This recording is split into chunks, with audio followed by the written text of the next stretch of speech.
Assalamualaikum warahmatullahi wabarakatuh. Bismillahirrahmanirrahim. Alhamdulillahirabbil alamin. Wa bihi nasta'inu ala umurid dunya waddin. Wassalatu wassalamu ala asyrafil mursalin sayyidina wa habibina wa syafi'ina wa qurrati a'yunina Muhammadin wa ala alihi wa ashabihi wa man tabi'ahum bi ihsanin ila yaumiddin. Rabbi shrah li sadri wa yassir li amri wahlul 'uqdatam min lisani yafqahu qawli. La haula wala quwata illa billahil aliyil azim, amma ba'du. Pemirsa sekalian rahimakumullah, yang saya muliakan, yang saya hormati, alhamdulillah wa syukurlah pada kesempatan kali ini saya bisa hadir kembali di hadapan pemirsa. Sesuai dengan apa yang saya sampaikan dalam pertemuan yang lalu, dalam pertemuan kali ini saya ingin sedikit memberikan informasi tentang di antara cara kita menyelesaikan dosa-dosa kita atau kesalahan-kesalahan kita kepada Allah. Barangkali yang kesalahan kita terhadap manusia, sesama manusia, artinya insya Allah dalam pertemuan yang akan datang insya Allah. Setelah kita semua tahu begitu pentingnya bertobat, dan setelah kita tahu cara-cara urut-urutan untuk kita bertobat dan bagaimana bertobat, mari pemirsa sama-sama kita bahas tentang bagaimana cara menyelesaikan dosa-dosa kita kepada Allah. Secara umum pemirsa, seperti disebutkan dalam kitab Ihya Ulumuddin juz yang keempat, milik saya halaman 35. Secara globalnya, kesalahan kita kepada Allah itu satu, biasanya kesalahan yang nuntut kita untuk mengqadha, untuk mengulang apa yang telah kita tinggalkan, seperti dulu pernah meninggalkan sholat, meninggalkan puasa, meninggalkan zakat, meninggalkan haji misal. Yang kedua, kesalahan-kesalahan kita terhadap Allah, yang mana kesalahan tidak nuntut kita untuk melakukan qadha, seperti kesalahan kita sholat dengan tidak berwudu, memegang mushaf dengan tidak berwudu, atau dengan melihat perempuan lain, atau dengan meminum minuman keras dan lain sebagainya. Kesalahan yang enggak nuntut untuk qadha dan enggak ada hubungannya dengan manusia. Yang ketiga, biasanya kesalahan kita terhadap Allah yang juga ada hubungannya dengan manusia, seperti kita pernah mencuri milik orang lain, kita pernah ghosab milik orang lain. Di samping ada kesalahan kepada Allah, kita punya kesalahan terhadap sesama manusia.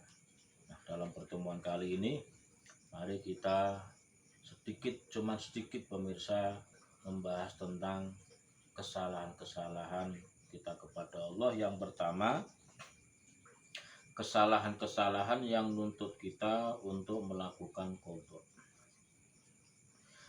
Di dalam kitab Ihya juz 4 halaman 35, di sini disebutkan, fa in kana qad taraka sholatan, jika seseorang pernah meninggalkan sholat,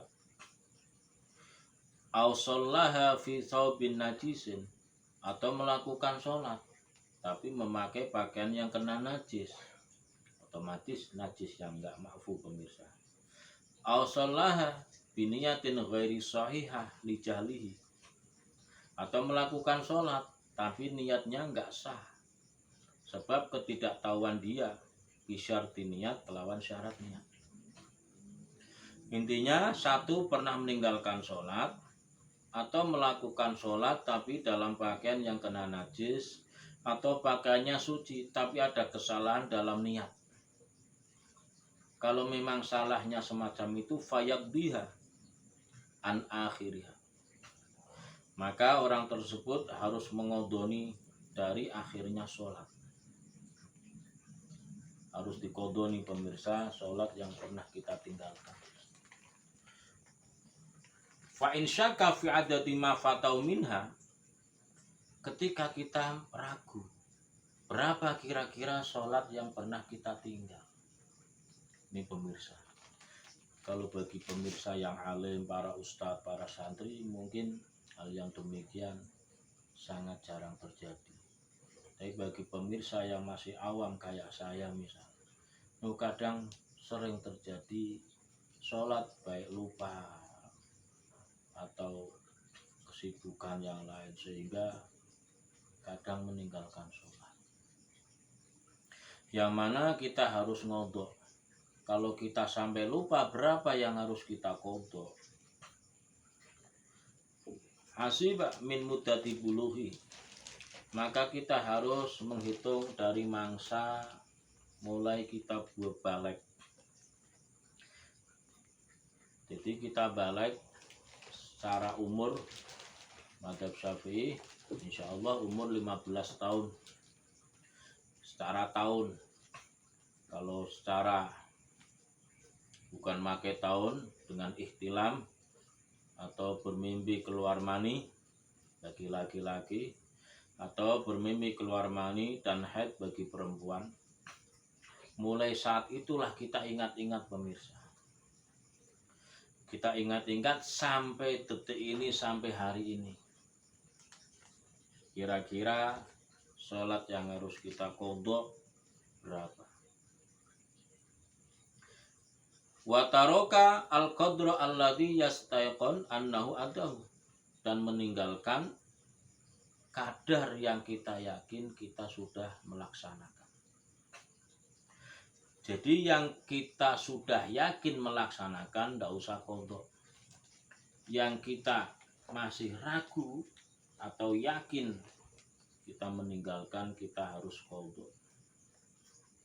Wa yaqdi al-baqi, dan melakukan qodho untuk sisanya. Walahu ayakhudha fihi bi ghalibidhan, untuk menghitung-hitung kita boleh cukup dengan persangkaan. Insya Allah saya ninggal 5 misal, atau 5 hari misal, atau 5 tahun misal. Cukup dengan ghalibidhan, ndak harus sampai yakin pemirsa. Wa yasilu ilahi ala sabili taharri wal ijtihad, dan kita bisa sampai kepada ghalibidhan dengan cara meneliti dan berusaha. Diteliti, diingat-ingat kembali pemirsa, bagi orang-orang seperti saya yang kadang teledor dalam beribadah, coba diteliti mulai dari balik sampai sekarang, kira-kira ada nggak sholat yang ketinggalan? Kalau ada cepat diqodho. Kalau berapa lupa jumlahnya, tolong qodho sampai kita yakin. Seperti kalau tidak salah disebutkan dalam kitab Tufah, tapi mohon maaf tidak saya bawa kitabnya. Itu cara mengodok sholat. Yang kedua, wa ammas shaum, kalau puasa, fa in kana qad tarakahu fi safarin walam yaqdihi, ketika dia meninggalkan puasa di dalam perjalanan tapi belum diqodho. Au aftara amdan, atau sengaja enggak melakukan puasa. Au nasiya an niyat bilail, atau lupa semalam enggak niat, sehingga walaupun kita puasa tapi puasa kita enggak jadi sebab semalam enggak niat. Walam yaqdi, dan belum pernah ngodho. Kalau memang prosesnya semacam itu, faya ta'arraf, maka kita harus mengetahui majmu'ad dzalika, globalnya ada berapa puasa yang pernah kita tinggal, dengan cara bitahari wal ijtihad, meneliti dan bersungguh-sungguh, wa yastahilu biqodho'i, dan kita sibuk untuk melakukan qodhonya pemirsa. Jadi kita teliti mulai dari balik sampai sekarang, kira-kira meninggalkan puasa berapa. Tapi ini dalam berpuasa, ngodoni puasa ini ada sebuah masalah yang sangat rumit pemirsa. Ini saya ambilkan dalam kitab Mukhtasar Al-Muzani, kitab dari Imam Syafi'i berdasarkan riwayat dari murid beliau yang bernama Al-Imam Al-Muzani. Milik saya halaman 64 pemirsa. Di sini disebutkan qala ay asy-Syafi'i, Imam Syafi'i berkata, wa man kana ali shaum min syahri Ramadan, barang siapa yang masih punya tanggungan puasa bulan Ramadan, lima rodin karena sakit, au safarin atau bepergian, falam yakdihi dan belum diqadha, sementara posisi wahwa yaqdiru alaihi, orang tersebut bisa andai kata menqadha tapi belum sempat diqadha, kan meninggal karena ada hajat, seperti perjalanan kan boleh tidak puasa, seperti sakit kan boleh tidak puasa. Nah nanti setelah sembuh lebaran, habis lebaran diqadha, dan posisi sudah bisa, kecuali kalau sakitnya terus misalnya sehingga tidak sempat. Ini sempat ngodok, hatta dakhala alai syahrul Ramadan akhir, belum sempat ngodok, posisi bisa, kok keburu datang Ramadan lain. Kana alai ayasum asyahra, dia harus mengkodok Ramadan kemarin yang ditinggalkan.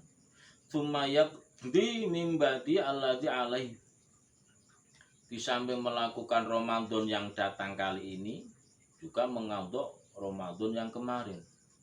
Tapi ada plusnya pemirsa.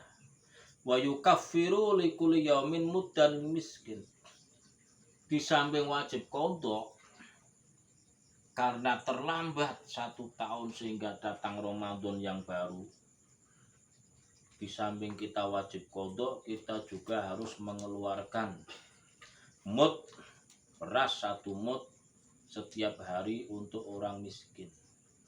Bimudin Nabi, kelawan mude Kanjeng Nabi sallallahu alaihi wasallam.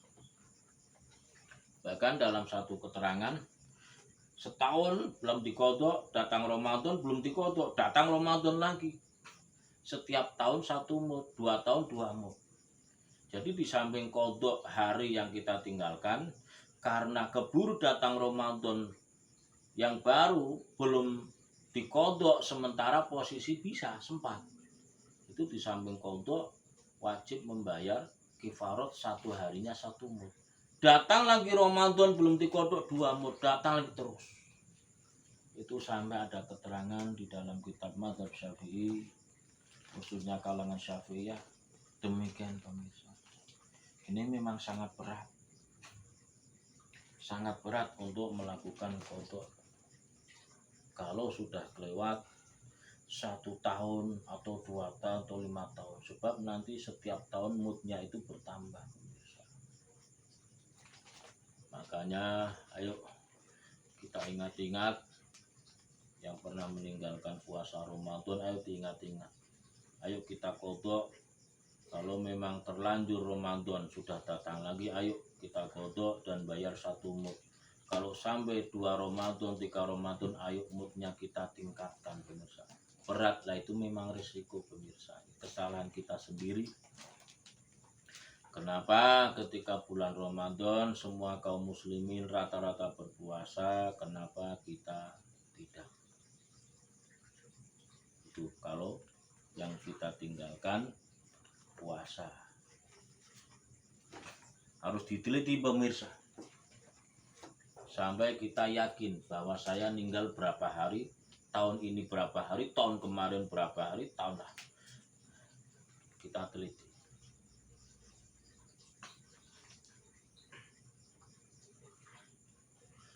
Wa amma zakat, kalau zakat fayahsibu jami' amalihi wadatas sinin min awali milki lamin zamanil puluh. Kalau yang kita tinggalkan zakat, maka kita harus notal harta kita dan tahunnya mulai dari memiliki harta tersebut, bukan mulai dari balik, pemirsa. Kalau zakat yang kita teliti bukan mulai dari balik, sejak mulai kita memiliki harta walaupun belum balik, itu zakat. Kita teliti, kita hitung berapa tahun. Sebab fa'inna zakat wajibah fi malis sobi. Sebab zakat itu wajib di dalam hartanya anak kecil. Fayu'addi ma'alima bi ghalibidun anofidimati. Maka kita harus memberikan zakat yang telah kita tinggalkan dengan persangkaan kita. Saya meninggalkannya berapa misal nominalnya. Tanggungan saya berapa? Tolong keluarkan, pemirsa. Itu kalau yang kita tinggalkan berupa zakat. Fa'in adahu la'ala wajin yuafiku madhabah. Ketika pernah memberikan zakat tapi tidak mengikuti cara yang bertepatan dengan madhabnya, bi'allam yusarif, seperti dia menasarufkan ilal asnaf as-samaniyah, bi'allam yusarif, seperti dia tidak menasarufkan ilal asnaf as-samaniyah terhadap mustahik zakat yang 8, au akhraja al-badal, atau mengeluarkan gantinya, padahal wawa ala madhabi syafi'i, padahal beliau mengikuti madhab Syafi'i rahimahullah, fayak di jami'an zalika, itu pun tetap harus dikodoni. Makanya umum di daerah kita zakat fitrah dikasihkan ke orang satu. Kita harus mengikuti siapa kalangan Syafi'iyah yang memperbolehkan zakat diberikan oleh satu orang. Sebab kalau asal dari Imam Syafi'i, walaupun zakat fitrah tidak boleh diberikan ke satu orang. Maka sebetulnya sangat rumit untuk menyelesaikan kesalahan-kesalahan kita kepada Allah, pemirsa. Tapi ayo kita berusaha. Itu satu, sholat, puasa, zakat. Wa amal haj, adapun haji fa'ingkana qadistato'ah. Kalau dia pernah bisa melaksanakan haji fi ba'di sini, di dalam sebagian tahun, walam yattafiq laulan khuruj, tapi kebetulan belum mendapatkan kesempatan untuk keluar. Wal anaqat aflasa, sementara sekarang bangkrut. Dulu mah sempat bisa untuk melakukan haji, tapi dilalah tidak sempat melakukan haji, padahal sudah istitoh, sudah kuasa. Tapi belum sempat haji, sekarang bangkrut. Sekarang sudah tidak kayak dulu keadaan ekonomi. Fa'ali al-khuruj, maka harus keluar melaksanakan haji. Fa'ilam yaqdir ma'liflas, ketika lah saya sekarang keadaan sudah bangkrut, sudah nggak kayak dulu, tetap harus diqadha dengan cara fa'alaihi ayaktasiba minal halal, harus bekerja untuk mendapatkan harta yang halal, qadrozat, kadar yang dia butuhkan untuk ongkos haji. Kalau terpaksa tetap kerja tidak bisa, boro-boro untuk haji, kadang untuk makan, untuk kebutuhan sehari-hari pun sekarang sudah sulit, nggak kayak dulu waktu sukses. Fa'ilam yakun lau kasbun walamal, kalau memang tidak bisa kerja, tidak punya harta, ini sampai Imam Ghazali menganjurkan fa'alaihi ayas alannas, maka baginya berusaha minta ke manusia liyasrifa ilahi minan zakat, untuk digunakan pergi haji dari zakat, minta jatah zakat untuk pergi haji. Sebab dulu ketika sukses sudah sempat belum berangkat, sekarang bangkrut, kerja tidak bisa, harta tidak punya, itu harus minta ke manusia untuk ongkos melakukan haji dari harta zakat awis sodakot, atau harta sedakat ma yahjubi, untuk bisa melakukan haji. Sebab fainau in mata qoblal haji mata asyan. Sebab kalau sampai belum sempat haji dia mati maksiat. Makanya bagi pemirsa yang sudah ada kesempatan untuk haji, ayo jangan ditunda-tunda. Sebab nanti berat. Kalau sampai bangkrut, tidak bisa kerja lagi atau tidak bisa punya harta lagi, Imam Muzali sampai dia harus minta ke orang-orang dari zakat atau dari sedekah kadar untuk ongkos pergi haji. Itu sedikit pemirsa tentang cara-cara kesalahan kepada Allah yang kita harus qadha. Kesalahan yang kedua terhadap Allah Ta'ala yang enggak ada hubungannya dengan qadha, cara penyelesaiannya bagaimana? Di sini disebutkan bismillah wa amal ma'asi. Adapun maksiat-maksiat fayajibu ayaftisha. Wajib untuk meneliti min awali buluhi dari saat pertama balik kita dulu. An sam'ihi wa basorihi wa lisanihi wa batni wa yati wa rijli wa farji wa sairi jawarih. Kita teliti dari mulai dulu kita balik, dari telinga kita, mata kita, lesan kita, perut kita, tangan kita, kaki kita, sampai kemaluan kita dan semua anggota badan. Kita teliti, kira-kira pernah melakukan kesalahan enggak? Waduh, ini pemirsa, sudah jelas banyak sekali. Jelas banyak pemirsa. Nah, makanya cara penyelesaiannya bagaimana ini Imam Muzali? Tsumma yanzuru fi jami ayami wa sa'ati. Setelah itu lihat dari semua hari-harinya dan semua masanya. Wa yufasilu inda nafsi diwana ma'asi, dan merinci bagi dirinya sendiri tentang catatan-catatan kemaksiatan. Hatta yattali'a ala jamiha, sehingga bisa kelihatan semuanya. Saghairiha wa kabairiha, dosa-dosa kecil dan dosa-dosa besar. Tsumma yanzuru fiha, dan kita lihat di dalamnya.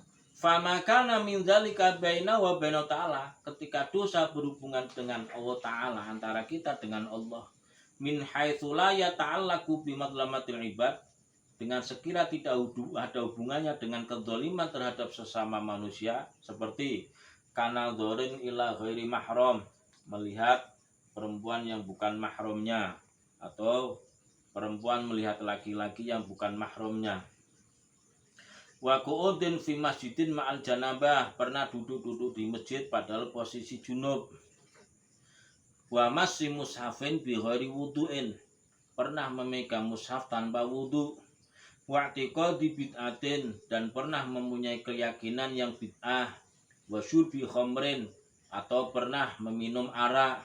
Wa sima'i malahin, atau pernah mendengarkan sesuatu musik atau nyanyi-nyanyi yang apa itu namanya, malahin itu kalau bahasa Jawa mah lelahan, permainan, mendengarkan musik-musik yang haram misal, atau melakukan lagu-lagu yang haram misal. Wa ghairidzalika mimma la yata'allaqu bimadzalimil ibad, yang mana tidak ada hubungannya dengan kezaliman sesama manusia, betul-betul hanya salah kepada Allah.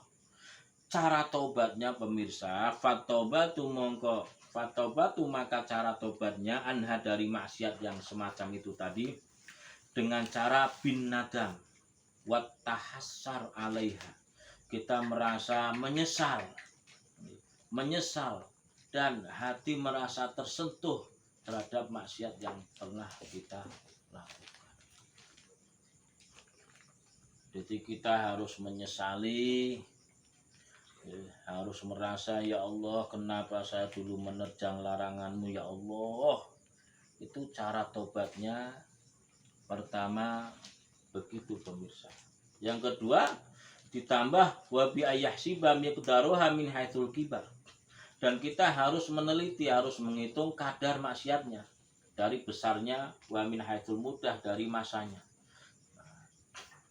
Berapa kadar kebesaran dosa, berapa lama kita telah melakukannya, Wa yatlubu likulli ma'siyatin min hasanatan tunasibuha, dan kita cari, kita lakukan kebagusan dari setiap maksiat yang kita lakukan yang seimbang. Misal kita pernah mendengarkan musik-musik yang haram, kita imbangi dengan kebagusan seperti mendengarkan Al-Quran. Jadi lamanya kira-kira berapa, kadar besarnya berapa, kita imbangi pemirsa. Kita imbangi dengan kebagusan-kebagusan yang bisa seimbang kira-kira dengan kesalahan-kesalahan tersebut. Fayati minal hasanat bimikdari tilkas sayiat. Maka ayo kita lakukan kebagusan dengan kadar kejelekan-kejelekan atau maksiat yang pernah kita lakukan. Ahzan, karena ada dalil atau mengambil mingkoli dari perkataan Rasulullah SAW, ittaqillah, takutlah engkau terhadap Allah, atau takwalah engkau kepada Allah haitsu kunta, dimanapun kau berada. Wa adbi as-sayyi'ah lasanatamhuha, dan ikutilah kejelekan dengan kebagusan, maka kejelekan itu akan menghapus, maka kebagusan itu akan menghapus kejelekan yang pernah kita lakukan. Ini hadis sahih katanya pemirsa. Yang kedua juga mengikuti wabal min qouli ta'ala, dari dawuh atau sabda Allah Ta'ala, innal hasanat yudhibnas sayiat, sesungguhnya kebagusan itu bisa menghilangkan kejelekan. Itu pemirsa. Kesalahan-kesalahan jenis yang kedua, cara penyelesaiannya demikian pemirsa. Jadi kita teliti nggih, kira-kira kadarnya berapa, lamanya berapa, kita tutup, kita imbangi dengan kebagusan-kebagusan. Ayo pemirsa, ini agak sedikit lebih mudah pemirsa daripada kesalahan-kesalahan yang harus kita qodho pemirsa. Di sini Imam Ghazali memberikan contoh, fayukaffiru sima'al malahi, maka membayar kifarat dengan pernah salah mendengarkan hal-hal musik atau lagu-lagu yang haram. Kita kifarati bisima'il Quran, dengan mendengarkan Al-Quran, wabi majalis dzikri, dan dengan majelis-majelis dzikir. Yang kedua, wa yukafiru al-qud fil masjid junuban bil itikafi. Kita kifarati pernah duduk di masjid dengan cara junub, dengan cara itikaf di dalam masjid. Mal istighal bil ibadah, dengan sibuk melakukan ibadah. Wa yukafiru masal mushaf muhdisan bi ikramil mushaf. Dulu pernah memegang mushaf dengan cara ndak wudu. Sekarang kita kifarati dengan memuliakan mushaf. Wa kasrati qiraatil Quran minhu, dan memperbanyak membaca Quran dari mushaf. Wa kasrati takbilihi, dan memperbanyak menyium mushaf. Bi ayaktuba mushafan, seperti kita menulis mushaf, atau kalau zaman sekarang membeli mushaf lah. Wa yaj'alahu waqfan, terus kita jadikan waqaf misal. Wa yukafiru syurbal khamri, dan melakukan kifarat dengan meminum khamr, bitasadduk bisyarabin halalin, dengan melakukan sedekah dengan minuman yang halal, wa atyabu minhu, yang mana minuman itu lebih lezat, lebih bagus daripada khamr. Itu cara-cara penyelesaian dosa kita terhadap Allah yang bukan berupa qadha dan tidak ada hubungannya dengan hakul adami. Caranya dengan kita menyesal, betul-betul menyesal, hati terasa pecah, dan mengimbangi dengan kebagusan-kebagusan yang kita sesuaikan dengan kesalahan-kesalahan yang pernah kita lakukan. Dan ini kesalahan yang model kedua ini ada contohnya pemirsa. Ada contoh yang disebutkan dalam tafsir Munir juz 1 milik saya halaman 417. Dari putra Nabi Yakub alaihissalam yang bernama Yahuda. Di sini disebutkan bismillah waqala Yahuda. Ana ahzantuhu bihamlil qamis mulattakhon bidam ilahi. Saya dulu yang membawa baju gamis Nabi Yusuf alaihissalam yang penuh dengan darah terhadap beliau. Dulu kan ketika saudara-saudara Nabi Yusuf ini menyopot atau membuka baju gamis Nabi Yusuf terus dikupak dengan darah, yang seakan-akan bahwa inilah bukti bahwa Nabi Yusuf diterkam oleh binatang buas. Ini yang membawa bajunya Yahuda. Lah, beliau menyesali dan sekarang fa'ufarrihuhu, saya sekarang akan menjadikan bapak saya senang. Kama ahzantuhu, seperti dulu pernah membuat susah bapak. Fahamalahu, sekarang dia si Yahuda ini membawa baju gamis, wawa hafin, beliau posisi tidak pakai sendal, hasirin tidak pakai tutup kepala, mimisro dari tanah Mesir ila Kan'an, menuju ke tanah Kan'an. Ini untuk mengifaroti dosa beliau dulu membawa pakaian Nabi Yusuf yang berlumuran darah. Sekarang membawa pakaian Nabi Yusuf dengan cara tidak pakai sendal dan nggak pakai tutup kepala dari Mesir ke Kan'an untuk menebus kesalahan dulu itu. Sementara wabainahuma masiratu samanina farsahan. Sementara jarak antara Mesir dengan Kan'an itu sampai 80 pos, 80 farsah. Nah, ini ada contoh pemirsa dari putra Nabi Yakub, yaitu Yahuda. Dosa yang ketiga kita kepada Allah itu dosa yang ada hubungannya dengan hakul adami. Lah, tentang hakul adaminya nanti pemirsa insyaallah pertemuan yang akan datang. Ini cara tobatnya juga sama. Misal pernah mencuri, misal di samping ada had hukuman potong tangan, tapi orangnya juga tetap harus an-nadam wa ta'assub. Dalam kitab Ihya pemirsa, tetap harus ada penyesalan. Nah, kalau memang harus ada hukum potong tangan, nah ini pemirsa yang repot. Makanya kalau maksiat itu tolong jangan diperlihatkan ke orang-orang, tutupi kalau maksiat itu. Kita hidup di Indonesia, hukumnya kadang nggak memakai hukum yang sesuai dengan fikih mazhab Syafi'i. Itu memang repotnya di situ pemirsa. Sehingga yang penting kita pernah melakukan kesalahan seperti ghosab barang milik orang lain atau mencuri milik orang lain, tolong yang harus kita lakukan, terutama kita harus menyesal yang luar biasa pemirsa. Toh nanti ada hukuman atau ada hakul adami yang harus kita selesaikan, itu pembahasannya lain pemirsa. Barangkali demikian yang bisa saya sampaikan dengan kata-kata saya mungkin muter-muter atau sulit difaham. Semoga pemirsa semua bisa mencerna, bisa memahami, dan bisa sama-sama ayo kita selesaikan kesalahan-kesalahan kita kepada Allah Ta'ala. Bismillahirrahmanirrahim. Alhamdulillahirrahmanirrahim. Allahumma sholli ala sayyidina ya Allah. Berikanlah kami ilmu, jalan untuk bertobat kepadamu ya Allah. Dan jadikanlah kami orang-orang yang bertobat ya Allah. Dan terimalah tobat kami ya Allah. Dan tunjukkanlah kepada kami semua ya Allah cara untuk menyelesaikan dosa kami kepada Engkau ya Allah. Dan tolonglah, berilah kami hidayah taufik untuk menyelesaikan kesalahan-kesalahan tersebut ya Allah.